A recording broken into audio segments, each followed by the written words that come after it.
উনি সফরে বেরিয়েছেন হাদিস কালেকশনের জন্য। প্রচন্ড শীতের রাত, উনি মাগরিবের নামাজ, এশারের নামাজ পড়ে একটা মসজিদে শুয়ে পড়লেন, আর শুয়ে শুয়ে হাদিস পড়তেছেন। কি পড়তেছেন? কথা বলেন। আর মনে মনে ভাবলেন রাতটা মসজিদে কাটায় দিই, ফজরের নামাজ পড়ে আবার বেরোবো। কিন্তু দারোয়ান এসে বলে মসজিদে থাকতে পারবেন না, ওঠেন। দারোয়ান আছে না, কথা কন। আহমদ ইবনে হাম্বল বললেন আমি শুধু রাতটা থাকতে চাই, আমি তো ফজরেরও মুসল্লি, ফজর নামাজ পড়বো তো এই মসজিদে, আমার থাকতে দাও। দারোয়ান তো দেয় না, কেনা মসজিদে থাকার জায়গা না, যান মিয়া। উনি যে আহমদ ইবনে হাম্বল এটা চিনে নাই, থাকতে দেয়। কি করবে এখন? উনি কাঁথা গুছিয়ে হাদিসের কিতাব নিয়ে কাঁধের মধ্যে ব্যাগ নিয়ে মসজিদ থেকে বেরোয় গেলেন। কি আর করবেন, প্রচন্ড শীত, আর কাঁপতেছেন, বুড়ো মানুষ।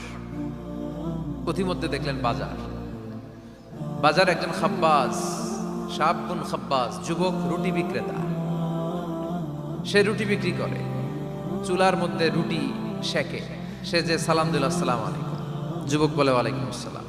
আহমদ ইবনে হাম্বল বলে যুবক আমার যাওয়ার জায়গা নেই, সফরে বেরিয়েছি, খুব শীতে কষ্ট পাচ্ছি, রাতে যদি তোমার এই চুলা থেকে একটু আগুন পোহাই কোনো সমস্যা?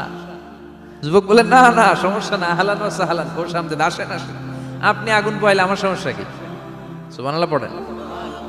আল্লাহ শুকরিয়া করে উনি বসলেন আর আগুন পোহাচ্ছেন। আর খেয়াল করলেন যুবক রুটি বানায় আর পরে আস্তাগফিরুল্লাহ, রুটির দলা বানায় পরে আস্তাগফিরুল্লাহ, খামির বানায় আর পরে আস্তাগফিরুল্লাহ, রুটি নিয়ে উনুনের ভিতরে চুলার ভিতরে সেকা দেয় আর পরে আস্তাগফিরুল্লাহ, দোকানদারের কাছে কেউ আসলেই সে রুটি দেয় আর পরে আস্তাগফিরুল্লাহ, ক্রেতার কাছ থেকে টাকা নিয়ে ক্যাশ বক্সে রাখে আর কি পড়ে, আবার রুটি বানানো